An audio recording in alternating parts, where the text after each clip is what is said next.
কৃষ্ণ হরে হরে হরে রাম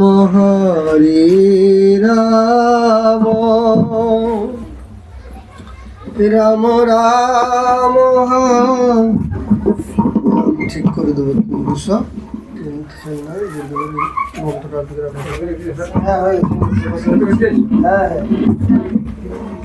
হরে কৃষ্ণ। এটা তো উল্টা, এই যে পাতিটা যেদিকে থাকবে বুঝতে পারছো, কয়েকটা সেদিকে আসার এইটা পাতিটা দেখে ওং অজ্ঞানতিমিরান্ধস্য জ্ঞানাঞ্জনশলাকয়া চক্ষুর্মিলিतं येन তস্मै শ্রী গুরবে নমঃ। বন্দে গুরুপদদ্বন্দ্বं ভক্তবৃন্দ সমন্বিतं শ্রীচৈতন্যং প্রভুং বন্দে নিত্যানন্দ সহোদিতম। শ্রীনন্দনন্দনং বন্দে রাধিকায় চরণোদ্যম গোপীজন সমুক্তং বৃন্দাবন মনোহর। গুরবে গৌরতন এত কথা বলেছ। গুরবে গৌরচন্দ্রায় রাধিকায় তদালয়ে কৃষ্ণায় কৃষ্ণ ভক্তায় তদ্ভক্তায় নমো। মহাপ্রসাদ জননী সর্বসৌভাগ্যবর্ধিনী আদিব্যাধি হরা নিত্যং তুলসিতং নমস্তুতে। হরে কৃষ্ণ কৃষ্ণ কৃষ্ণ হরে হরে হরে রাম রাম রাম হরে হরে। সর্বাগ্রে কস্মদেব গুরুপাত্মদ জগদুন্নীতিলাভস্য ওং বিশ্বপাত অষ্টতর শতশ্রী শ্রী সমাদ ভক্তি বেদান্ত বামন গোস্বামী মহারাজের শ্রীচরণ কমলে এই দিনে অসংখ্য অসংখ্য সাষ্টাঙ্গ ধন্যবাদ প্রণাম জ্ঞাপন করি। তৎপশ্চাৎ পূজনে অবশ্যবৃন্দ মাতৃমণ্ডলী চরণে যথাযোগ্য প্রণাম নিবেদন করি। আমরা কিছু হরির কথা শ্রবণ করার জন্য এখানে উপস্থিত হয়েছি। হরি কোথায় থাকেন? শাস্ত্র বলেছেন হরি সব থাকতে নিকটে থাকে। সব থাকতে নিকটতম ব্যক্তি হচ্ছে আমাদের হরি। তিনি কোথায় থাকেন? না এই হৃদয়ের মধ্যে আছেন। আমাদের হৃদয়ের মধ্যে হরি আছেন, কিন্তু আমার হরিকে জানি না, বুঝি না। এখানে আসুন, ওখানে বসে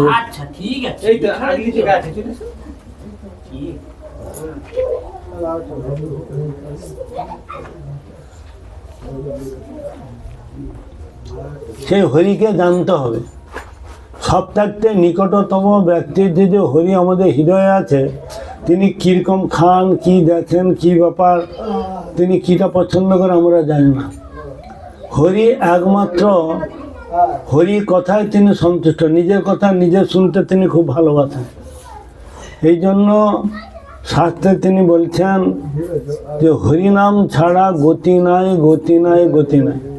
হরেন নাম হরেন নামই কেবলম কলৌ নাস্তিব্য নাস্তিব্য নাস্তিব্য গতিরন্যতা। হরি ছাড়া গতি নাই, গতি নাই, গতি নাই। সেজন্য মনুষ্য জীবনে একটা কর্তব্য এবং ধর্ম হচ্ছে কি, তাই হরিনাম করা। হরিনাম ছাড়া জীবের অন্য কোনো গতি নাই। সব মালা পরানো একটা ঝামেলা। মালা খাওয়ার সময় পরাইতে হবে। খাওয়ার পর হাত ধুয়েছে, যার এই প্রসাদ মালা লিবার ইচ্ছা পরাইতে হবে। আমরা ভুলভাল মহাপ্রভু তো সে ওগুলো কিছু করতে হবে, তার দিয়ে পড়াও। ফালতু লোক এমনি পড়ে যাও, শুধু মালা ফটো করে দাও। একটা সময় লাগতো। সবাই লিয়ে লিয়ে পড়ে মেয়েদের পরে এবারে একটা কি রীতি এসে গেছে, তোমাকে দেয়নি?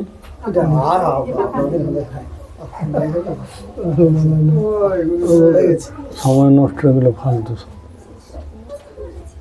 খাবার সময় প্রসাদ খাবার সময় পরে দিলে এখন বসো, এখন বসো। বিজয় তোমাকে দিতে হবে, বসো। মালা নিলে ভালো, নিলে লাভ আছে।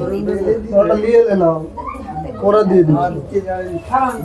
আরে মালাটা নিয়ে এলে না, হাত পরে দিতে হবে। এর থেকে কি মালা ফালতু সময় রেখে দাও। পরে প্রসাদ পাওয়ার সময় আমি গড়ি দেবো। এগুলো রেখে দাও, রাখ, রাখো রাখো রাখো। প্রসাদ পাওয়ার সময় দিয়ে দেবো। দেখ, অনেক টাইম লাগবে। আর হরে কৃষ্ণ। মালা মানে কি? মালা কথার অর্থ হচ্ছে ভগবানের একটা কৃপা।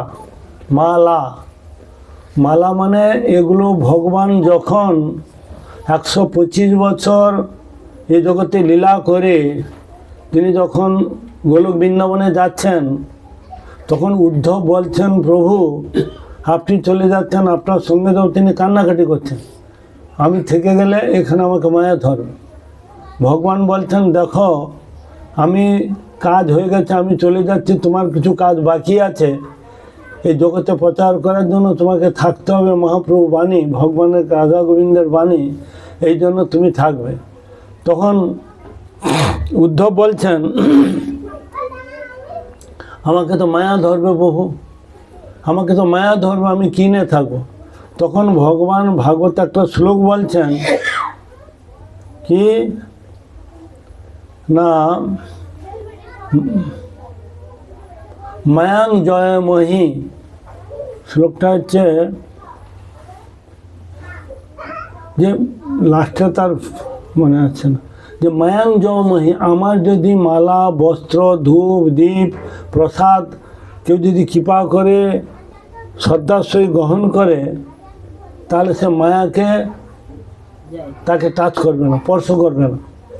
তখন বলছেন, কৃষ্ণ সদাম উপগতে ধর্ম জ্ঞানাদিভি সহ, কৃষ্ণ যখন এই সংসার থেকে গোলক বৃন্দাবনে যাচ্ছেন, তিনি ধর্ম জ্ঞান বৈরাগ্য ভক্তি দিয়ে এই গ্রন্থ রেখে গেছে।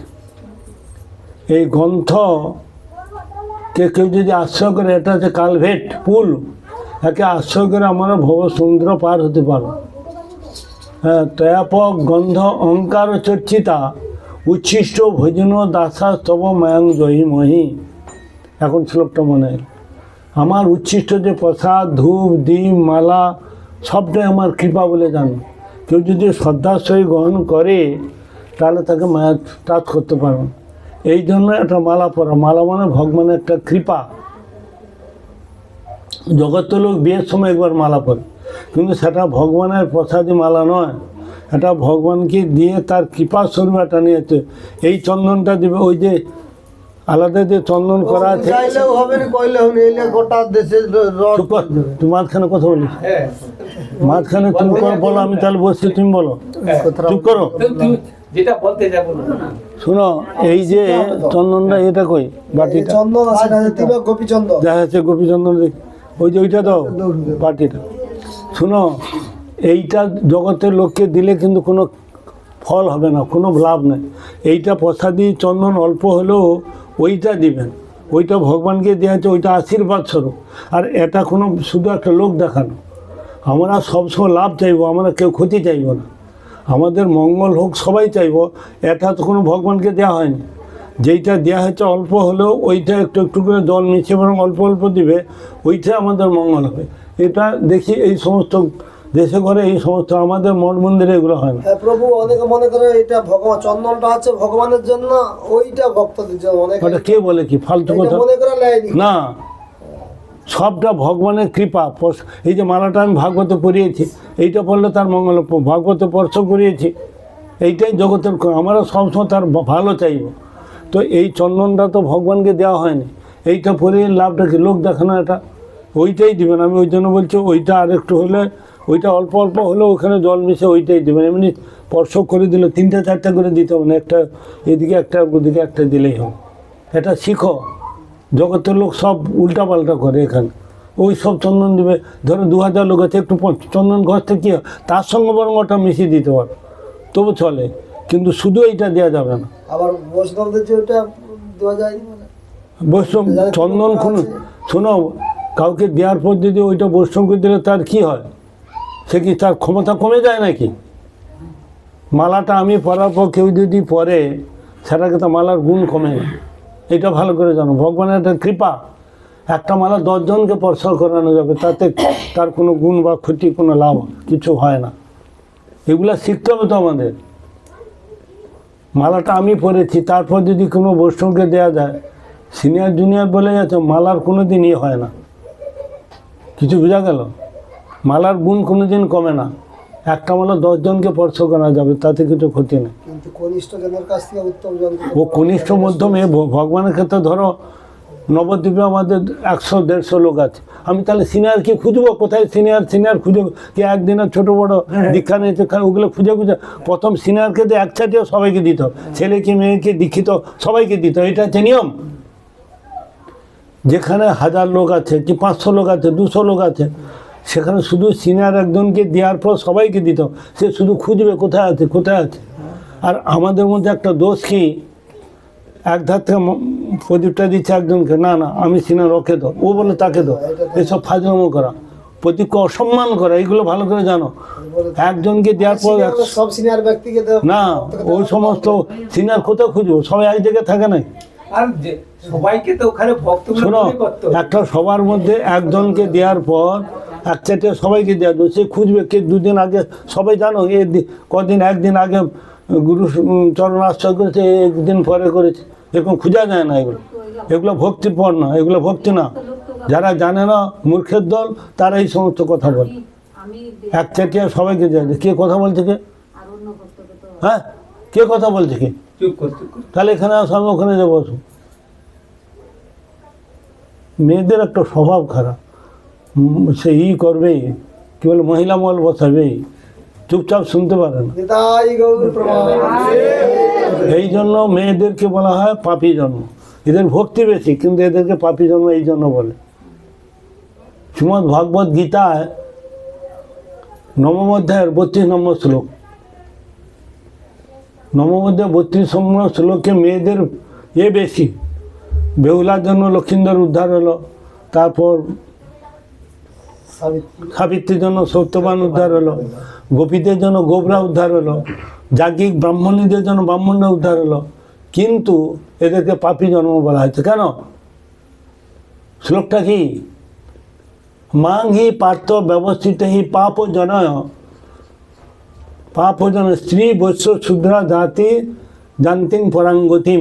স্ত্রী বৈশ্য শূদ্রা যারা দীক্ষিত তাদেরকে বাদ দেয়া, যারা ভগবানের সেবা করে, তিলকমালা আছে, প্রসাদ সেবা নাম করে, ওদেরকে এর মধ্যে পড়েনি। যারা করেনি 99% ওদেরকে পাপী জন্ম বলা হয়।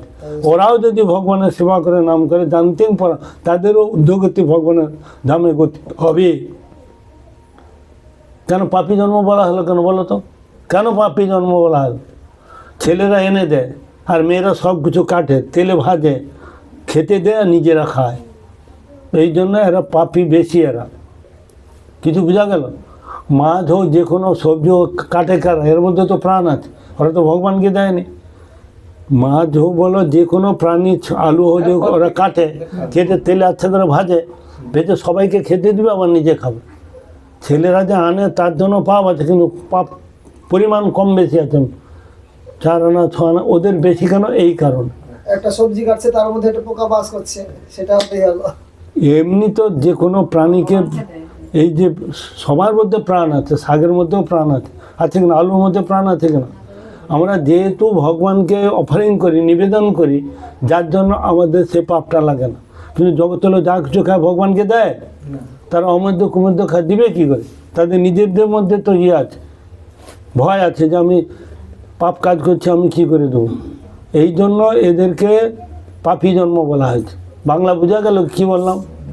ছেলেরা এনে দেয়, তার মধ্যেও পাপ আছে, কিন্তু তোমরা যে এই যে কাটো, কেটে যে তেলে ভাজো, তারপর রান্না করে যে সবাইকে দেওয়ার পর তোমরা খাও, এই জন্য ওদেরকে পাপী জন্ম বলা হয়। সব জায়গায় মেয়েদের, যেখানে 500 লোক হবে না, সেখানে 490 জন মেয়ে থাকবে, আর 2-4টা ছেলে থাকবে। ছেলেই তো কম। ওদের এটা বেশি, কিন্তু ওদেরটা করলে ওর স্বামী তো পাবে না। না, তুমি করলে তোমারটা পাবে, কিন্তু তোমার স্ত্রী, তোমার অর্ধেকটা সে পূর্ণ নেবে, পাপটা নেবে না। এই মেয়েটা যা কিছু করবে এর থেকে যাবে, এর স্বামী পাবে না। না। এই জন্য মেয়েদের প্লাস পয়েন্ট আছে। কিন্তু যেহেতু হরিবদন করলো না, যেহেতু তিলকমালা সনাতন ধর্মে যেটা ধারণ করতে হয় সেটা বিধি অনুযায়ী করলো না, প্রসিডিউর ইজ রং, শ্রীমদ্ ভগবদ গীতা নবমতে 23 নম্বর শ্লোকেতে বলছেন, যে পণ্য দেবতা ভক্তা যজন্তে শ্রদ্ধা নিতাহা। তুমি যেভাবে করো না কেন, আমি এটা কোথায় বললেন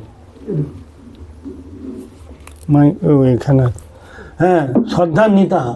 শ্রদ্ধা সহকারে অনেকে বলে যার পূজা করো না কেন কৃষ্ণ পেয়ে যায় না, সেটা অবিধিপূর্বকম। যে পণ্য দেবতা ভক্তা যজন্তে শ্রদ্ধা নিতা, যে দেবদেবতা পূজা করে সে দেবলোকে যাবে, যে ভূত পিশাচে পূজা করে ভূত লোকে যাবে, যে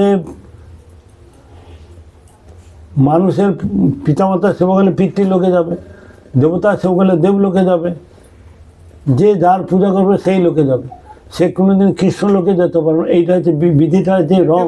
কিন্তু ওই যে দেবীদের পূজা করে তাহলে কি ভগবানের কাছে যায়নি কেন? না, দেবদেবী পূজা করলে ভগবানের কাছে যাবে কেন? তুমি মূলা খেলে আমের ডেকার তোমার উঠবে না। দেবদেবী পূজা করলে তুমি এখান থেকে আমি বৃন্দাবনের টিকিট কাটছি, উঠেছি এলে যা বোম্বের গাড়িতে, সেখানে তুমি যেতে টিকিটে কান ধরে নামে যাবে। সেরকম দেবদেবী পূজা করবো আমি কৃষ্ণের ধামে যাবো, এটা কি করে হয়? দেবীর পূজা করলে ওদেরকে পুনর্জন্ম দিতে হবে, কৃষ্ণ সেবা করলে তাদেরকে ওরা এই জন্মে মৃত্যু মরণ জন্মে ঘুরবে, কোনোদিন বৈকুণ্ঠে যেতে পারবে না। দেবদেবীর কথা শাস্ত্র কোথাও বলেনি তো যে এদের কর্তব্য। সমস্ত দেব দেবতা সবাই তো একমাত্র কৃষ্ণের, ব্রহ্মা শিব ইন্দ্র আদি কার সেবা করছে? কৃষ্ণের প্রার্থনা করছে। অবুঝ যারা তারা দেবদেবীর পূজা করে। অবুঝ কারা? শ্রীমদ্ ভগবদ গীতা 23 অধ্যায়ের সপ্তম অধ্যায় 23 নম্বর শ্লোক, অন্তভক্তু ফলং তেষাম তদল্প অল্প মেধসাম। যারা অল্প বুদ্ধি সম্পন্ন তারাই এই দেবদেবীর পূজা করবে। কেন?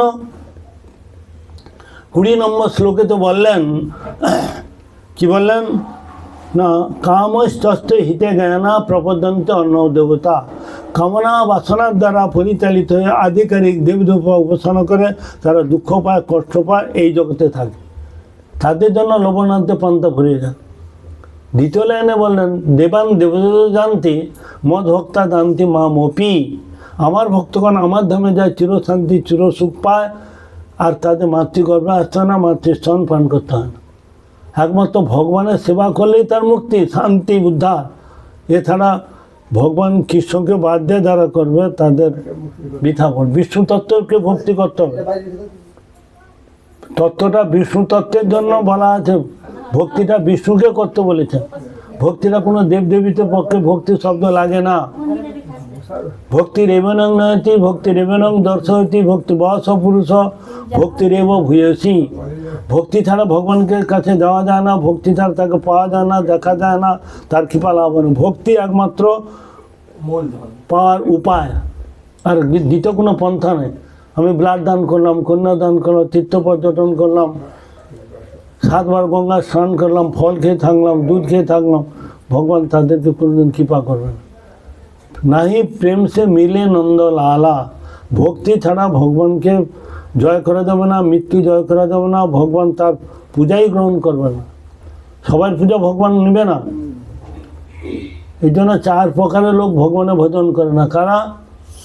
ভাগবত বলছেন, জন্মৈশ্বর্য শ্রুত শ্রীভি ভিরেদ মানবদ পুমান নৈবার্তং তাম অকিঞ্চন গোচর। যারা জন্মের অভিমান, রূপের অভিমান, বিদ্যার অভিমান আর বংশের অভিমান, ব্যানার্জি, চ্যাটার্জি, বন্দ্যোপাধ্যায়, চট্টোপাধ্যায়, এরা কোনোদিন হরিভজন করতে পারবে না। যাদের প্রচুর রূপ আছে তারা হরিভজন করতে পারবে না। যাদের প্রচুর বিদ্যা আছে, ভাগবত হচ্ছে, সে পারবে না। আর যাদের প্রচুর অর্থ আছে, টাটা, বিড়লা, গঙ্গা, জুমজুম, আগরওয়ালা, এরা কোনোদিন ভজন করতে পারবে না। তাদের পয়সার গরম, রূপের গরম, বিদ্যার গরম। বিদ্যার গরম হলে মানুষকে মানুষ জ্ঞান করে না, ধরাকে ধরা জ্ঞান করে না। আর রূপের গরম, অভিমানী। সুদর্শন বিদ্যাধর বলে একজন ব্যক্তি ছিল, প্রচুর রূপ ছিল। তিনি যাকে তাকে খুব ভ্যাংচাতই করতো, আমার রূপের বড়াই করতো। শেষকালে একটা মুনিকে তিনি টিটকারি করেছিল। মুনি বলে, যা তোর রূপের এত গৌরব, যা তুই সর্প হয়ে যা। সর্প হলে কি হয় না, টেড়া বেঁকা হয় চলো, সিধা চলতে পারে না, বেঁকে বেঁকে চলে, তাকে এই জন্য সর্পধ্বনি দিয়ে দিই। দেখো, রূপের গৌরব হলো মানুষকে, ভাগবতের কথা। সুন্দর বিদ্যাধর, তিনি প্রচুর রূপের গৌরব করত। এই জন্য সর্প কি জানো? কেউ সর্পকে হাত দিয়েছ? সর্প ভগবান কারণোদয় বিষ্ণু, গরুদশাহী বিষ্ণু, ক্ষীরোদশাহী বিষ্ণু কোথায় না অনন্ত দেবীর উপর শুয়ে থাকেন। কেন? সর্প অত্যন্ত কোমল আর অত্যন্ত ঠান্ডা, অত্যন্ত কোমল এবং অত্যন্ত ঠান্ডা। এই জন্য ভগবান এই কারণোদশাহী বিষ্ণু গরুদ সব শয়ন করেন এই সর্পের উপরে। তার বাহন যেমন গরুর বাহন, সেরকম এইগুলো তার এই তো কারণোদশাহী বিষ্ণু, খরোদশাহী বিষ্ণু, ক্ষীরোদশাহী বিষ্ণু। এই জন্য সর্পকে যারা হাত দিয়েছে দেখবেন অত্যন্ত কোমল এবং অত্যন্ত ঠান্ডা। আমরা পদকর্তা একটা কবিতা লিখেছেন, ভুলিয়া তোমারে সংসারে আসিয়া পেয়ে নানাবিধ ব্যথা। আমরা সংসারে কেন এসেছি না কৃষ্ণ ভুলি, সেই যে কৃষ্ণকে ভুলে যাওয়ার জন্য আমরা এই সংসারে আমার করছি। ইনি চলে যাবে, 10 পুরুষ চলে যাবে, কিন্তু এটা থেকে যাবে। এই আমার হচ্ছে মায়া, আমি এবং আমারকে নিয়ে সংসার। আমি ভালো খাবো, ভালো পড়বো, আমার ছেলে মেয়ে পুত্র, অন্য কে কী হলো দেখবে না, একেই বলে সংসার। সংসারে আসিয়া ভুলিয়া তোমারে সংসারে আসিয়া, যখন ভুলে যাবে তখন এই সংসারে আসতো, মায়ের সংসারে আসতো। আর যদি না ভুলে সেই সে স্বদেশ মোর দিব্য বৃন্দাবন, সে বৃন্দাবনেতে তার গতি হবে। আমরা প্রত্যেকে বৃন্দাবনের সন্তান, ভুলে গিয়ে এখানে আমার করছি। এইটা হচ্ছে বন্ধন। প্রত্যেকে আমরা ভগবানের সন্তান। ভগবান কি নিত্য সৎ চিত, আর আমরাও নিত্য সৎ চিত। কিন্তু যখনই এই মায়ের জগতে এসেছি, কৃষ্ণ ভুলে এই জগতে এসে মায়ের চারচক্ষণ দেখে ভগবানকে ভুলে গিয়ে এইটাকে আমরা বলছি খুব সুন্দর। এক থাকতে ভগবানের দাম যে আর কোটি গুণের সুন্দর ভালো, সেটা আমরা দেখি না, জানি না। যারা গিয়েছে গোলক বৃন্দাবনেতে, সেই গুরু বৈষ্ণবগণ ওই জগতের কথা এখানে এসে বলছে। তারা পিয়ন স্বরূপ ওই জগতের কথা তারা আমাদেরকে বলছেন যে বৈকুণ্ঠ কীরকম জিনিস।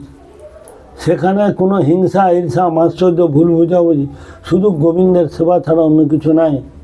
সেই ধামেতে সেখানে ধামটা সবটাই চিন্ময়, জল, বাতাস, বায়ু সব কিছু চিন্ময়। চিন্ময় মানে কি? সেখানে জলটা কৃষ্ণপ্রেম দিতে পারে, সেখানে বৃক্ষটা সবসময় ফুল ফলে ভরে আছে।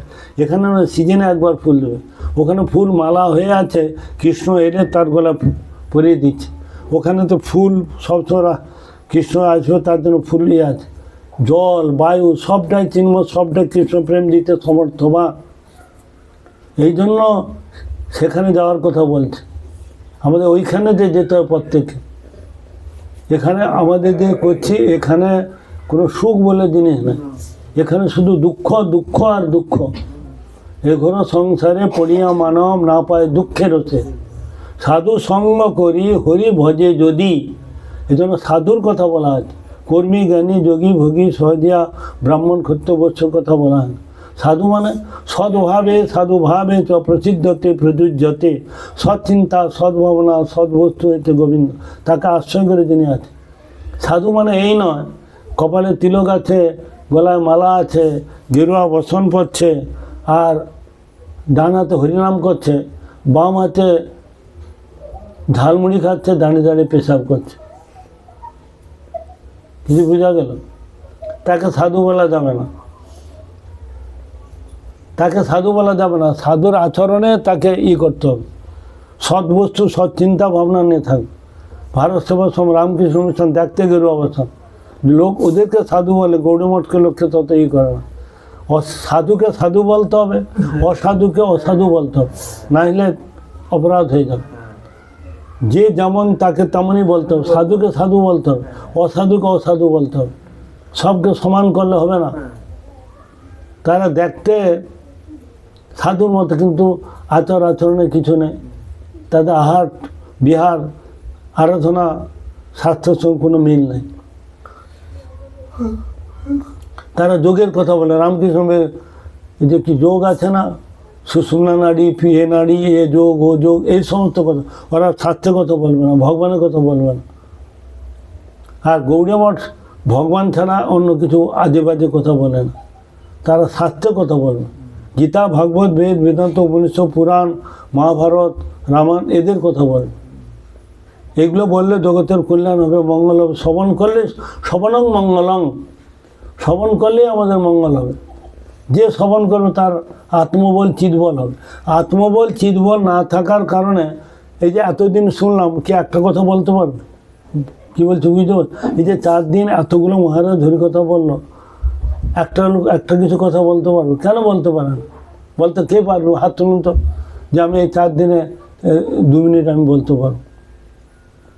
আমাদের শ্রবণটা ঠিক হয়নি, আর চিৎবল আত্মবল নাই। কলসিটা ফুটো আছে, জল বেরিয়ে যাচ্ছে, আমাদের থাকছে না। ধরে রাখার মতো ক্ষমতা নেই।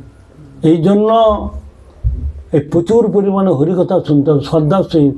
হিতাব্দি জন্ম সাফল্যং দেহি নাম দেশু প্রাণায় অর্থ ধিয়া বাচা শ্রেয় আচরণ। প্রাণ অর্থ বুদ্ধি দিয়ে শুনতে হবে, টান টান হয়ে শুনতে হবে। তবে যদি ভগবানের কাছে প্রার্থনা করতে, আমাকে কিছু বুদ্ধি শক্তি, আমার কিছু যোগ্যতা নাই, যোগ্যতা বিচারে কিছু নাই, পাই তোমারও করুণা সাথ। তোমার করুণা না হইলে কান্দিয়া কান্দিয়া একটা বলি, কিন্তু আমি প্রাণ ছাড়তে পারবো, তা তো করুণা হচ্ছে না। গাইতে হয়, গেয়েই যাই। তোমার করুণা না হলে, পদকর্তা বলতেন ভক্তিবিনোদ ঠাকুর, তোমার করুণা না হইলে কান্দিয়া কান্দিয়া প্রাণ না রাখিব। আর তো আমরা কি গুরু বৈষ্ণব কি করুণা হচ্ছে না, ভগবানের কৃপা হচ্ছে না, আমি কি প্রাণ ছাড়তে পারবো? শুধু গাইতে হয়, আমরা গেয়ে যাই। তার সঙ্গে কোনো সামঞ্জস্য নেই, মিল নাই। আমরা যতজন বসেছি ভাগ্যবান আমরা এই কারণে যে আমাদের পশ্চিমবাংলায় জন্ম হয়েছে। নবদ্বীপ হেনস্থানে ত্রিভুবনে নাই যাহা অবতীর্ণ হইল চৈতন্য গোস্বামী। নবদ্বীপে জন্মঘণ্টা অল্প অল্প ভাগ্য হয় না। আর বিদেশ থেকে নবদ্বীপে আসার জন্যই করছে। নবদ্বীপং সমস্থানং শ্রী চৈতন্য মহাপ্রভু কৃষ্ণ প্রেম ও সমাপ্রাপ্তি নাস্তি দুর্গে কদাচন। নবদ্বীপের মতো ধাম নাই, মহাপ্রভুর মতো প্রভু নাই। এখানে যত তাড়াতাড়ি কৃষ্ণপ্রেম কৃষ্ণ ভক্তি অন্য কোথাও হবে না। এখানে অপরাধ ভঞ্জনের পাঠ, এখানে কোনো ভগবান অপরাধ নেয় না। গৌর নিত্যানন্দ নামে নায়ক অপরাধের বিচার, নাম লইলে প্রেম দেন বয়ঃশ্রুধা। এখানে শুয়ে থাকলে প্রণামের ফল, বক বক করলে সব ছুটির ফল, ঘুরলেই পরিক্রমার ফল, আর আমিষ খেলে হবি সান্নের ফল। নবদ্বীপ, এই জন্য নবদ্বীপে এত মহিমা। নবদ্বীপ হেনস্থান ত্রিভুবনে না, মানে স্বর্গ মর্ত পাতালে নেই, নবদ্বীপে এখানে বারবার যেতে হয়। সেখানে যে মহাপ্রভু কৃপা প্রার্থনা করতে হয়। এখানেতে বাসুদেব বিপ্র সত্যযুগে তা আরাধনা করেছিল, বলে তুমি এখন আমার কৃপা পাবে না, তুমি কলিযুগে যখন আমি আসবো তুমি তখন কৃপা পাবে। বাসুদেবকে এই কলিকালে থেকে উদ্ধার করেছে। এখানেতে আমাদের যে দেবানন্দ গৌড়ীয় মঠ, এখানে দেবানন্দ পণ্ডিত আগে লীলা কে ছিল জানো? আগে লীলা কে ছিল? ভাগুরী মুনি কৃষ্ণ, তিনি হচ্ছেন এখানে দেবানন্দ পণ্ডিত। তিনি এসে ভাগবত পাঠ করছেন, কীরকম ভক্তিপর ব্যাখ্যা করছেন না, ভাগবত পাঠ করছে। তখনকার বাজারে কেউ ভাগবত পাঠ করতো না, সুভাষ পণ্ডিত শুনতে গেছে, ভগবানের গুণ অধনন কন্দন করছে। তার শিষ্যরা কী করলে, কাঁদছে কেন, ঘর থেকে ঘাড় ধাক্কা দিয়ে ঘর থেকে বের করে দিল। গুরুদেব কিছু মানা করলো না। মহাপ্রভু তখন এই জগতে আসেননি। মহাপ্রভু এই জগতে এসে বলছে দেবানন্দ পুঁথি ছিঁড়ে ফেলে দো, কুয়ার মধ্যে ফেলে দো, তুমি অপরাধী, ভক্তের অপরাধী। কেউ বলেনি কিছু না। মহাপ্রভু বলছে তুমি শিবাসের জন্য অপরাধ করেছো, তুমি পড়ার যোগ্য নাই। তখন তিনি এই মানে দেবানন্দ পণ্ডিত, তিনি বক্রেশ্বর পণ্ডিতের হরিকথার মধ্যে শুনে তিনি পরিবর্তন হয়ে সেই শিবাসের চরণে মহাপ্রভুর চরণে ক্ষমা ভিক্ষা চাইতে যাচ্ছে। মহাপ্রভু কী বললেন? পায়ে কাঁটা ফুটিলে কি আর স্কন্ধে বাইর হয়? পায়ে যদি কাঁটাটা ফুটে কান দিয়ে বের হবে তো হবে? পা দিয়ে বের হবে। বলে তুমি যেখানে অপরাধ করেছো সেখানেতে যাও। হ্যাঁ, তুই হে শিবাস পণ্ডিতের কাছে ক্ষমা চাইলেন, তবে তিনি উদ্ধার হলেন। যিনি ভাগুরী মানে কৃষ্ণ সভা পণ্ডিত, তার মধ্যে কী অবস্থা দেখো, অপরাধ কীরকম জিনিস। অপরাধ করলো, শিষ্যরা ঘর থেকে ঘাট ধাক্কা থেকে বের করে দিল, আর তিনি কিছু মানা করলেন। অজ্ঞ যদি গুরু হয়, শিষ্য হবে অজ্ঞ। তার গুণগুলো তার মধ্যে আছে। যেগুলো শিক্ষা, এখানে দেবানন্দ পণ্ডিত উদ্ধার হয়েছে, এখানে তো জগাই মাথায় উদ্ধার হয়েছে। জগাই মাথায় কে ছিল না? ব্রাহ্মণ সন্তান, তার ব্রহ্মদৈত্য ছিল, সারাদিন শুধু পাপ করত। আর মহাপ্রভু দেখো এক জন্মেই সে নিত্যানন্দ মাথা ফাটিয়ে দিল, রক্ত পড়ছে, নিত্যানন্দ কোনো অপরাধ দিলেন না, কিন্তু তাকে এই জন্মে উদ্ধার করে তাদের পার্শ্বদ করে ভগবানের ধামে চলে গেল। বাসুদেব বিপ্র এই জন্মে তো উদ্ধার হয়েছে, চান কাজে এই জন্মে তো উদ্ধার হয়েছে। তো বহু ভক্ত এই লীলাতে, মহাপ্রভু লীলাতে বহু ভক্ত উদ্ধার হয়েছে, কিন্তু কৃষ্ণলীলা রামলীলায় কোনো এক জন্মে কেউ উদ্ধার হয়নি। এই জন্য মহাপ্রভুকে মহাবদান্য শব্দটা প্রয়োগ করা হয়। এটা কে বলেছে? কে বলেছে এটা? মহাবদান্য শব্দটা কে দিলেন?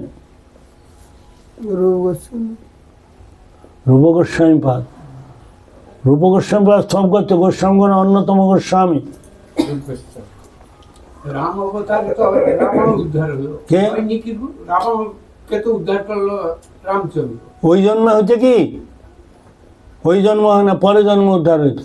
হতারি গতিটা রাবণ মারা পর ওই জন্মে কি হয় জন্মগ্রহণ কর। সে তো স্বর্গে চলে গেল, তার উদ্ধার হলো নাকি? যেমন পুতনাকে মারলো প্রথম, কৃষ্ণ পুতনাকে মারলো, পুতনা ওই জন্ম হয়নি, পরের জন্মে থার্থ চিতাঙ্গতি লাভ করেছে।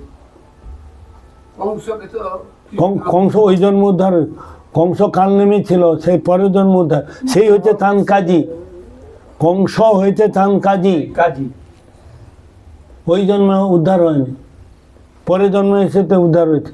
তিনি ধাত্বিক চিতাঙ্গতি দিলেন। কে? জন্মে কে তাকে উদ্ধার করলো? হ্যাঁ, পরের জন্মে কে তাকে উদ্ধার করলো? কৃষ্ণই করলো তো। আর ওই জন্ম উদ্ধার হচ্ছে কিনা আমি সেইটা বলবো। পর জন্মেতে তিনি ধাত্র চিতাঙ্গতি পেলেন, ওই জন্মে কেউ উদ্ধার হয়নি, হয়েছে পর জন্মে। ওই জন্য আবার তার জন্ম হয়েছিল। কথাটা পরিষ্কার হবে। সেটা কি করে জানো? জন্ম হয়েছে কি আমি যাতে এখানে মরে যাই। লয় হয়েছে? শাস্ত্র বলেছেন মহাপ্রভু লীলাতে এই জন্মে জগাই মাথায় তাকে পার্শ্বদ করে এই জন্মে তিনি তার ধামে পাঠিয়েছিলেন। গোপাল চাপাল তিনি কুষ্ঠরোগে ভোগ করছিলেন, তো মহাপ্রভু তাকে আলিঙ্গন দিয়ে এই জন্ম উদ্ধার করেছেন। চাঁদ কাজী মুসলমান ছিল, তিনি এই কাজে তার সমাধিতে মহাপ্রভু সেই বকুল গাছটা দিয়েছে। এখন তিনি বৈষ্ণব ধর্ম এলেন, সমস্ত পরিবর্তন হয়ে গেল। মহাপ্রভু নিজে হাতে তাকে সমাধি দিলেন। নামাচার্য হরিদাস ঠাকুর নিজে হাতে সমাধি দিলেন। তিনি ওই মুসলমান বলে তিনি ঘৃণা করেন, যেহেতু তিনি বৈষ্ণব। হরিদাস ঠাকুর কি মুসলমান ছিলেন? হ্যাঁ, মুসলমান। পালিত হয়ে না, জবন ঘরে তার জন্ম, জবন হরিদাস বলা হয়। জগন হরিদাস কেউ কেউ বলে, কেউ কেউ বলছেন যে না, তার আমাদের কথাটা শুনুন, আপনি যেটা শুনেছেন ভুল শুনেছেন, এটা ভুল শুনেছেন। চৈতন্য ভাগবতে বলা হচ্ছে তার তিনি জবন ঘরে জন্ম। জগন ঘরে জন্ম হয়েছে, উদ্ধার হয়নি কোনো মতে। হ্যাঁ, কি বলছেন? জগন ঘরে জন্ম হয়নি। আপনি কিছু জানেন না এই সম্বন্ধে কিছু বলবেন। আর ঠিক আপনি কিছুই জানেন না। কি করলো? চৈতন্য ভাগবত পড়বেন, চৈতন্য ভাগবতে এগুলো বলেছেন তিনি জবন, এই জন্য জবন হরিদাস বলা হয়, জবন হরিদাস বলা হয়। চৈতন্য ভাগবত পড়বেন, সেখানে বলে যে জবন খুলে তার জন্ম। আমরা ভুল শুনেছি কি তিনি হিন্দু ঘরে জন্ম, জবন ঘরে পালিত হয়েছে, এটা ভুল কথা। জগতে লোক ভুলে জন্ম, ভুলে চলছে, ভুলে মরণ।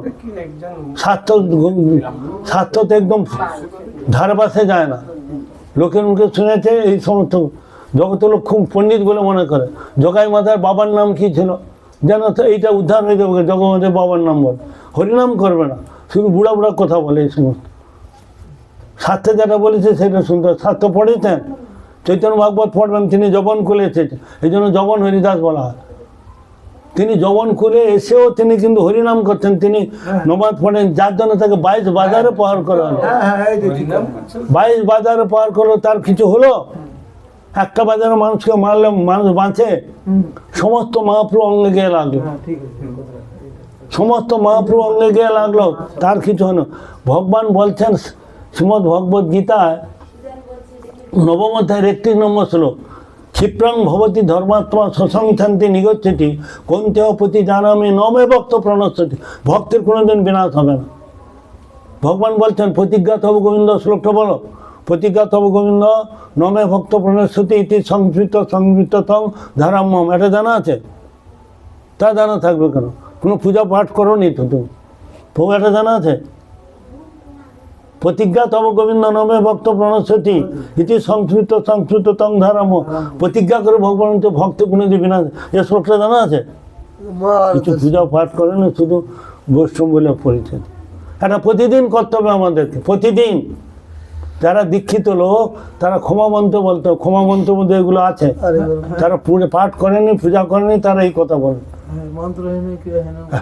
করো ওং মন্ত্রহীনং ক্রিয়াহীনং ভক্তিহীনং জনার্দন যৎ পূজিতং মায়াদেব পরিপূর্ণং তদস্তমে যদত্তং ভক্তি মাত্রেণ পত্রং পুষ্পং ফলং জলম আবেদিতং নিবেদন তৎ গৃহানুকম্পয়া বিধিহীনং মন্ত্রহীনং যৎকিঞ্চিৎ কৃপাদিতং ক্রিয়ামন্ত্র বিহীন সর্বং খন্তু বর্ষই অপরাধ সহস্রাণি ক্রিয়ন্তে অর্চনং মায়া দাস্য অহমিতে মাংমত্তা ক্ষমস্ব মধুসূদন প্রতিজ্ঞা তব গোবিন্দ নমে ভক্ত প্রণশ্যতি ইতি সংস্কৃত তং ধারাম্য।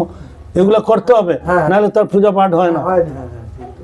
আমরা যত পণ্ডিত হই না কেন, আমরা ভগবানের কাছে ক্ষমা ভিক্ষা চাইতেই হবে। সে তুমি যত MA পাস হো, ডক্টরেট হো, তোমার পিতামাতা মারা আছে, আমার মায়ের খাদ্য আপনি যাবেন বা হাত জোড় করতে হবে, গলায় কাপড় দিতে হবে। হ্যাঁ, এই জন্য তিনাদেবী শুনিছে না, তরফে শুনো না, অমানি না মানদে না, তবে সে কীর্তন করার অধিকারী, তবে তাকে যোগ্য বলা হচ্ছে, নাহলে তাকে এই সমস্ত কিছু বলা হয়নি। এগুলো জানতে হবে, বুঝতে হবে। যে ভূত শুদ্ধি জানে না তার পূজা হবে না। ভূত শুদ্ধি করিস? মারবো একবারে ভগবান। ভূত শুদ্ধি করেন? এই পূজা পাঠ ভগবান কোনোদিন নেবেন? নিজেই ভূত। হ্যাঁ, ওইসব ফাজিলামের কথা জন্ম। ভূত শুদ্ধি না হলে তার পূজাই হবে। আছে তো অচল পদ্ধতি দীক্ষা করতে হবে। আরে একটা লোক 1 দিন 2 দিন 10 দিন 1 বছর, তারপর আরো দেখা করতে হবে। 1 দিন 2 দিন যদি 1 মাস করে, সে যত খারাপ হলো মুখস্থ হয়ে যাবে। হ্যাঁ, আজ কত বছর তোর জন্ম? কত বছর হলো? হ্যাঁ, কত বছর? 14 বছর তার জন্ম হয়েছে, সে তার তবু সেগুলো জানে। তাহলে আর পূজা পাঠ হবে, শুধু ঘুরবে, ও টোটো করে ঘুরবে, এদের কিছু হবে। একটা লোক যদি 14 বছর মানে 365 ইন্টু 14, এত বছর তার একটা কিছু জানাই হলো না। এই সমস্ত গুলো যদি কেউ জানে, যুগ যুগ ধরে এটা কোনোদিন চেঞ্জ হবে না। তুই যতবার জন্ম হোক না কেন, এগুলো চেঞ্জ হয় না। মহাপ্রভু প্রণাম, কৃষ্ণ প্রণাম, বৃন্দাদেবী প্রণাম, গুরু প্রণাম, বৈষ্ণব প্রণাম, জিনিসটা হচ্ছে এগুলো চেঞ্জ হয় না। এটা একবার শুধু মুখস্থ করতে হবে, এটা যুগ যুগ থেকে যায়। চেষ্টা হয়, there is a will, there is a way. মানে কি, ইচ্ছা থাকলে উপায়। আমি শিখবো, জানবো, এ বৃত্তি না থাকলে সে কোনোদিন মানুষ হতে পারে। সারাদিন শুধু দেখি খালি ঘুরে, গ্রন্থের সঙ্গে কোনো সম্বন্ধ নেই। তাহলে কি হবে? কোটি জন্ম করে যদি শ্রবণ কীর্তন, তবু তো না পায় বাজে বাজে না। কোটি জন্ম করলেও কিছু হবে না। না না, ওই যে 22 বাজারে মাছরা তখন মুসলমানের জন্মগ্রহণ হইবে, হইয়া তো হরিনাম করছিল বলে তো মার খেতে হলো। ও হরিনাম করবে কেন? মুসলমানদের তো নমাজ পড়বে, কমলা পড়বে। এই জন্য ওকে বলে আমি খণ্ড খণ্ড হয় যদি দেহ যায় প্রাণ, তবু তো না ছাড়িব বদন হরিনাম। এখানে যখন অভিসম্পাদ দেয় তখনই তো বলতে, আমি যেখানে জন্ম নেই আমি যেন হরিনাম করতে পারি, সেইভাবে এটা বলেছেন যে কি, কীট জন্ম হো যথা তোয়া দাস, বহির্মুখ ব্রহ্ম জন্ম নাই কাজ। এটা আমার ব্রহ্মা জন্ম দরকার নেই। আমি যে কোনো জনিতে যে কোনো অবস্থায় থাকি না, হরিনামটা আমি করতে পারি। এই আশীর্বাদ করুন। না হং বন্দে তব চরণ দ্বন্দ্বম দ্বন্দ্ব হেতু কুম্ভি পাকং গুরুমপি হরে নারকং নাপনে তুম রম্যা রামা মৃদুতনু লতা নন্দনে নাভিরন্তম ভাবে ভাবে হৃদয় ভবনে ভাবেম ভবন্ত। কুম্ভিপাক নরকে থাকি, যেখানে থেকে যেন তোমার হৃদয়ের যে তোমার যে ভাবনা চিন্তা, এটা যেন আমার হৃদয় থেকে না যায়। আমি এইটাই চাই, ভক্তরা এইটা চায়। সে নরকে গেলেও হরিনাম করবে, যে কোনো অবস্থায় সে হরিনাম করবে। জন্ম হয়ে গেলে কিন্তু কিন্তু তারা এখানে না যে শুধু বৈকুণ্ঠে হরিনাম করে, তারা যেখানে থাকবে হরিনাম করে। এই জন্য ভগবান ভক্ত হতে বলেছে, নমে ভক্ত প্রণশ্য। তুমি ভক্ত হও, তোমার কোনো দিন বিনাশ হয়। কিন্তু কখনো বলেন যে কর্মী জ্ঞানী যোগী ভোগী সহজা ব্রাহ্মণ ক্ষত্রিয় এদের হবে, এদের বিনাশ নেই, এই কথা বলেন। ভক্ত হতে বলেছে, অহং ভক্ত পরাধীন স্বতন্ত্র জীব, আমি ভক্তের অধীন। ভক্তরা যা বলে আমি শুনবো, কিন্তু আর কারোর কথা শুনবো না। তো ভক্তাধীন নাম।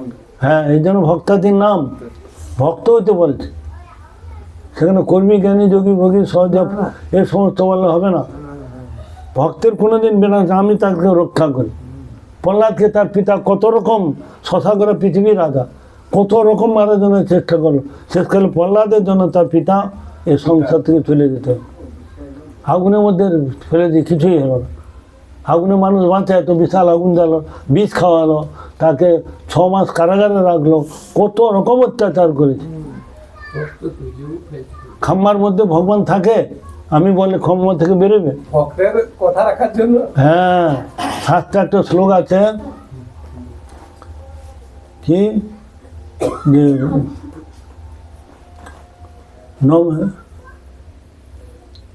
কৃষ্ণ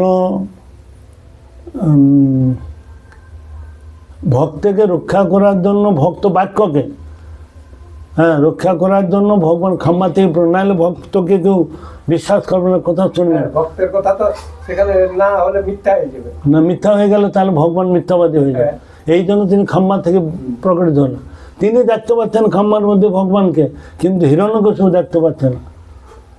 সমুদ্রকড়ে যখন সেই ভীমসেনের সঙ্গে সমুদ্রসেন রাজার যুদ্ধ হচ্ছে, তখন ভগবান এসে তিনি দেখছেন, কে? সমুদ্রসেন দেখছেন, ভীম দেখতে পায়নি। আরও যে লক্ষ লক্ষ লোক ছিল, কেউ দেখতে পায়নি। একজন দেখেছিল, সমুদ্রসেন দেখেই তিনি ভগবানের সব শুরু করছেন, আর ভীম ভাবছে পরাজিত হয়ে গেছে, তিনি অস্ত্র ছেড়ে দিলেন। আমি ভগবানকে দর্শন করার জন্য এই ঘোড়াটা এখানে আটকেছি, আমার ডাকে আসবে না। যখন ভীম আর্তনাদ করবে, ভগবানের ভক্তের কথা সে আসবে। ভীম বলছে, আমি এখানে যুদ্ধেতে পেরে উঠছে না, হে গোবিন্দ তুমি আমাকে রক্ষা করো।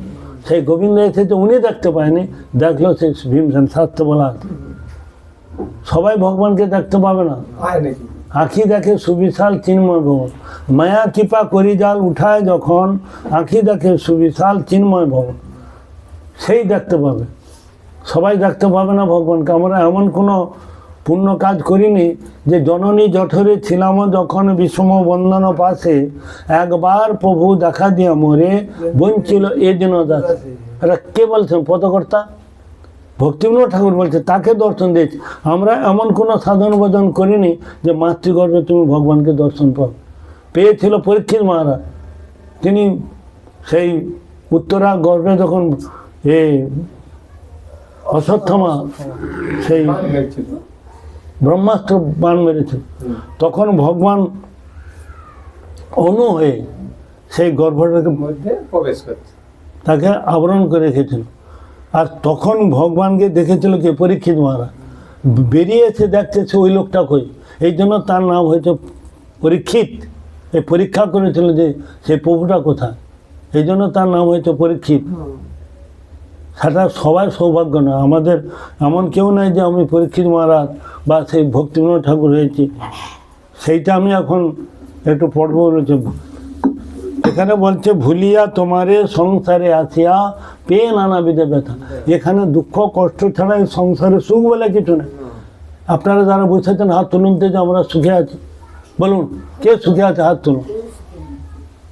সুখে থাকতে পারবো না তো, সুখের কাজ করছি না তো।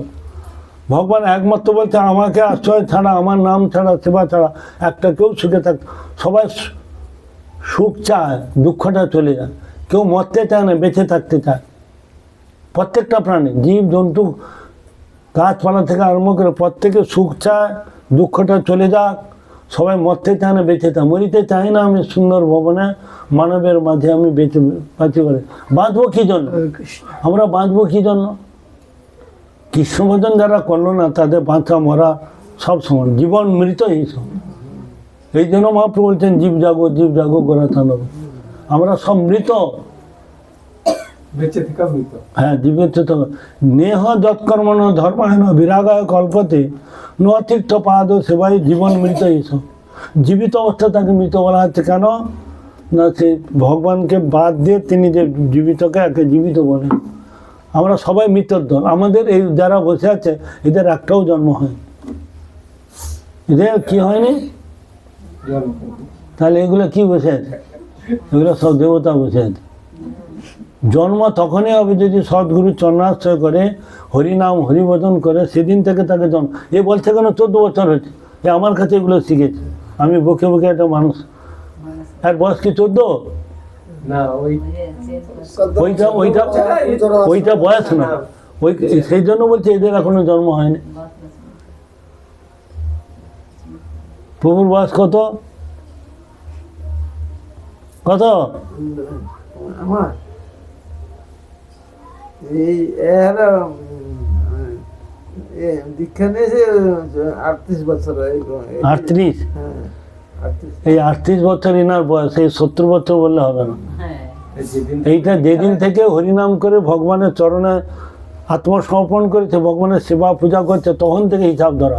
এটা জগতের বয়স না, 40, 50, 60, এটা জগতের কাছে।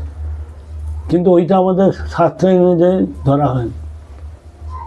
শাস্ত্র অনুযায়ী আমাদের হিসাবে এদের একটাও জন্ম হয় দীক্ষা যখন থাকতে না, যখন ওই যে যখন থেকে গুরুচরণ আশ্রয় হলো না না, দীক্ষা থেকে জন্ম। দীক্ষা থাকতে দীক্ষা থেকে জন্ম। দীক্ষা মানে দিব্য জ্ঞান, পাপক সংক্ষয়ম। মানে সমর্পণ, সত্যিকারে কি সমর্পণ করতে পারে? পারা তো যায় না, তবু একটা তো 10টা লোক অপেক্ষা তো ভালো। এ ঠাকুরকে দিলে খাবে, তুমি দিলে তো ফিরেও তাকাবে না। আমরা প্রত্যেকে সনাতন ধর্ম বলছি। সনাতন ধর্মে তিলকমালা আছে, সনাতনতে তিলকমালা থাকতেই হবে। মহাপ্রভু বলছে যাদের তিলকমালা নেই তাকে শাস্ত্রী বলছে বন্ধা। কি বলছে? বন্ধা মানে এগুলো বন্ধা। তিলকমালা না থাকলে মহাপ্রভু তাকে পাঠে বসতেন দিত না, যা আগে করে এসো তারপর পাঠে বস। এটা একটা মানে বিধি, একে বলছে বিধি।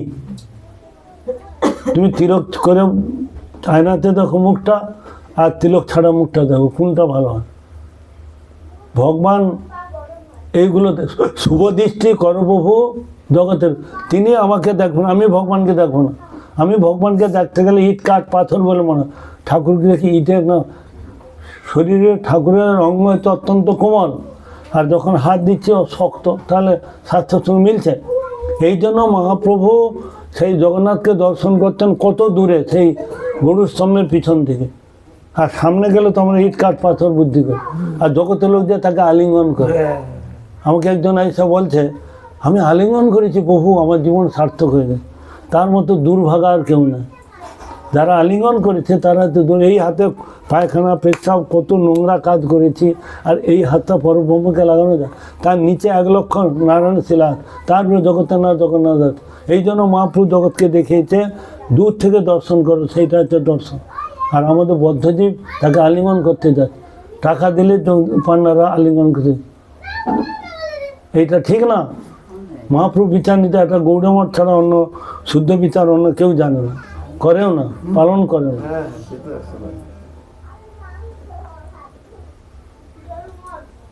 হরে কৃষ্ণ। এখানে বলছেন তোমারও চরণে আসিয়াছে নাথ বলিব দুঃখের কথা।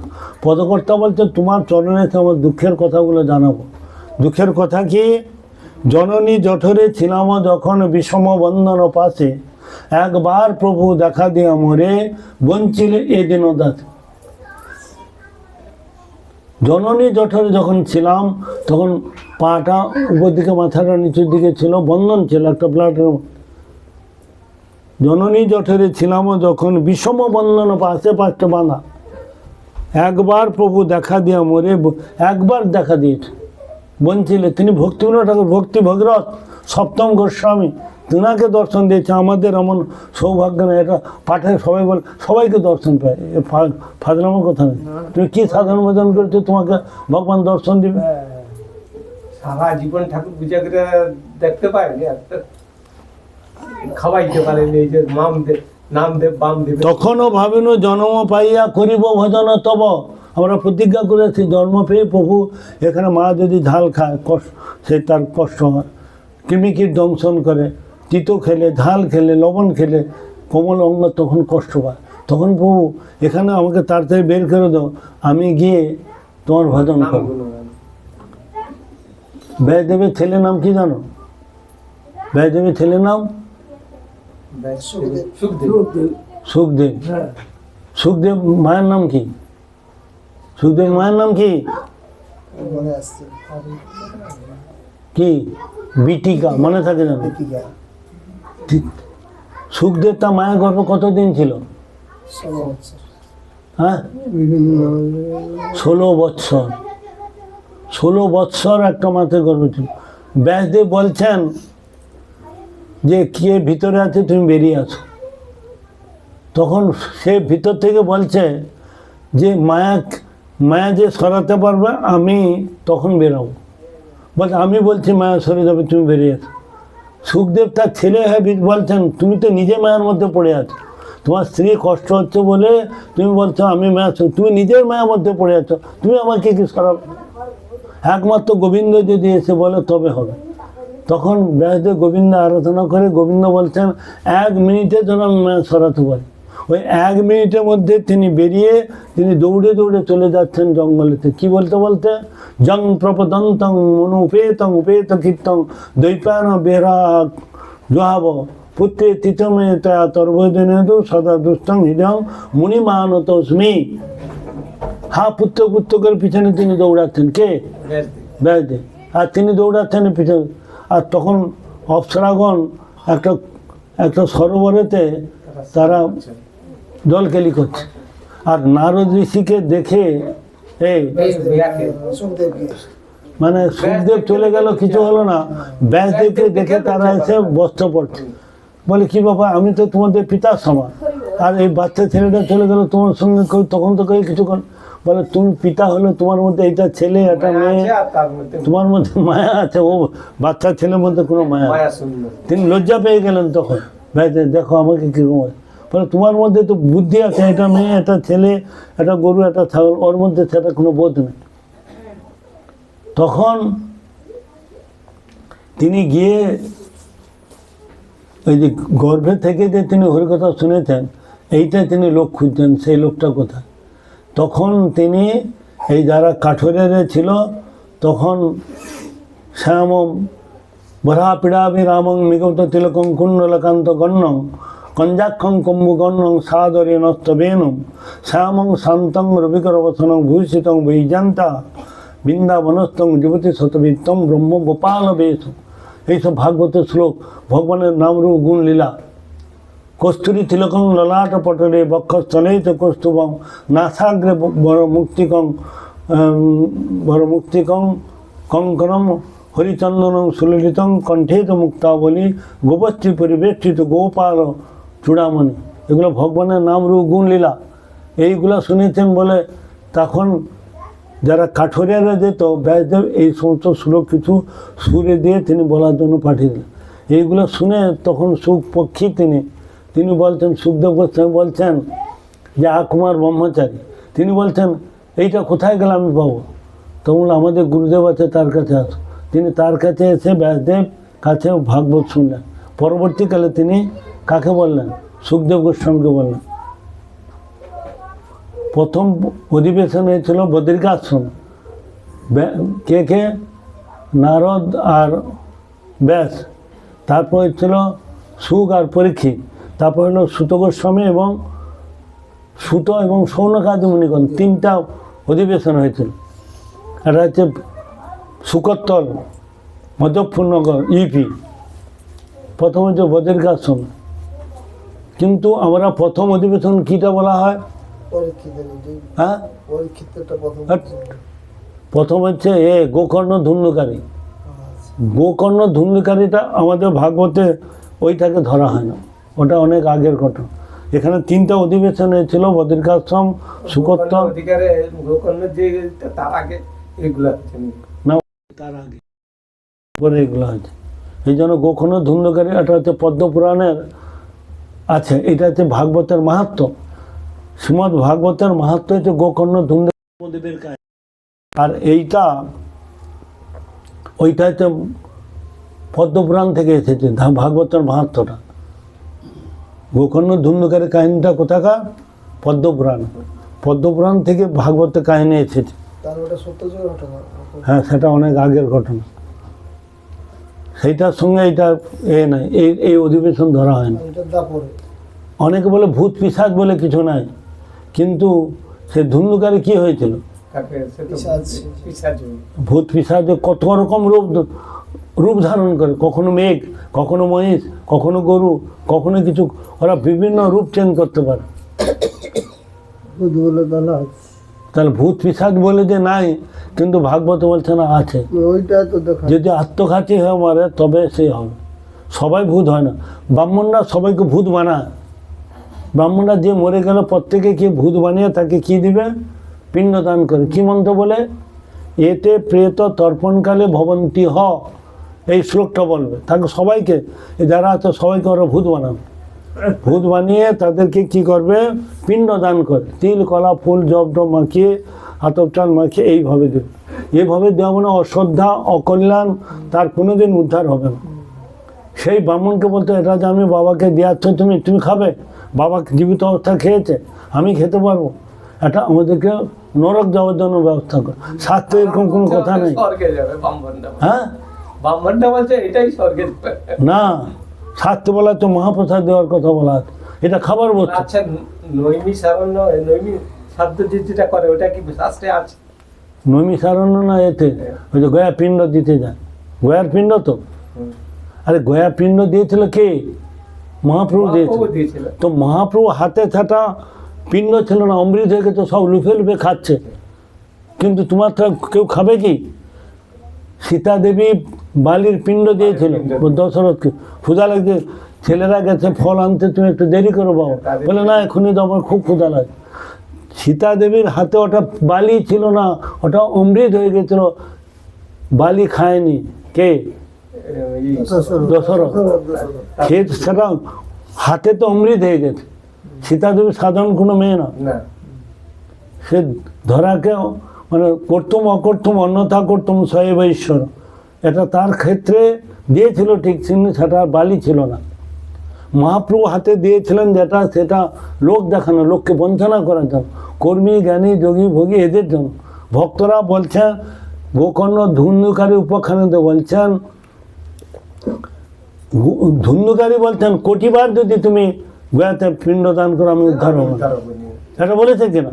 কেন? তাহলে তো সবাই জগতের মূর্খের দল। এখানে বৈষ্ণব যারা প্রসাদ নিবেদন না করে চলে যায় গয়া পিণ্ড দিতে, তারা মূর্খের দল। এখানে বৈষ্ণব যারা যদি প্রসাদ নিবেদন করে তাকে আর যেতে হবে না, এতেই তারা উদ্ধার হয়ে যাবে। তারপর কোনোদিন আর তাকে তার পিতা হোক, মা হোক, কোনোদিন স্বপ্নে দেখতে পাবেন। দেখা মানে এই জগতে এত কষ্ট পাচ্ছে। বৈষ্ণবরা নিবেদন করলে আর তাকে দেখা যাবে না। যদ্গত্তান নিবর্ধন যে তদ্ধাম পরম, সেই স্বদেশ দিব্য বৃন্দাবনে তার গতি হবে, তার ঊর্ধ্বগতি হবে। সে দীক্ষিত হোক, অদীক্ষিত হোক, যে কোনো ব্যক্তিকে এই বৈষ্ণবতে কাজ করার কথা বলা হয়। আর জগতের লোক বলে না, আমরা স্মার্ত মতে আমাদের এই করো, মাছ মাংস দেয়া কী করো, সাধ্য করো। এইভাবে কোনো শাস্ত্রে লেখা নেই, এটা বঞ্চনা করা হচ্ছে তাকে। ব্রাহ্মণটা বলছে এই যে নৈমিষারণ্য করে, ওরা কি মতে করে? শাস্ত্রে দেখাইতে পারবে? সব আগে কিছু স্মার্তমাদ আছে, কিছু স্মার্ত কতদিন হয়েছে বলুন তো? স্মার্তমাদটা কতদিন হয়েছে? 300 বছর। রঘুনন্দন 300 বছরে। আর এটা মহাপ্রভু আজ কবে থেকে? 500 মহাপ্রভু বৈষ্ণব সেবা দেখিয়েছেন, মহাপ্রভু তুলসী সেবা দেখিয়েছেন, মহাপ্রভু গোবিন্দের সেবা দেখিয়েছেন। এইটা নিয়ে সারাদিন থাকতেন। তুলসী 9 প্রকারে তিনি সেবা করতেন, বৈষ্ণব সেবা করতেন, আর শালগ্রাম শিলা করতেন। তিনি এইটারও করতেন। কিন্তু আমরা মহাপ্রভু বিচার মানি, তুলসী সেবা করি। বাড়িতে এই জন্য যার ঘরে তুলসী নাই সে বাড়িটা হিন্দু ঘরে বলা হয়। এই জন্য তুলসী রাখতে হয়, তুলসী পরিক্রমা করতে হয়, তুলসী 9 প্রকার এই যে মঞ্জুরিগুলো কেটে দিতে হয়। হ্যাঁ, মঞ্জুরি যে কাটে, শুধু আমরা দ্বাদশীর দিন শুধু তুলসী তুলি না, আর সব দিন আমাদের তুলসী তোলা হয়। দ্বাদশী যখন থেকে লেগেছে তখন থেকে ছাড়বে, ওই সময় তুলসী তোলা বারণ। যার বাড়িতে যত তুলসী থাকবে তার ততই গৃহস্থের মঙ্গল। আপনারা তাজমহলের নাম শুনেছেন না? তাজমহল কেউ গিয়েছে এর মধ্যে কিছু 2-5 বছরের মধ্যে? না না, তাজমহলে ওখানে মথুরা একটা রিফাইনারি গ্যাসের একটা কারখানা আছে, বুঝছো?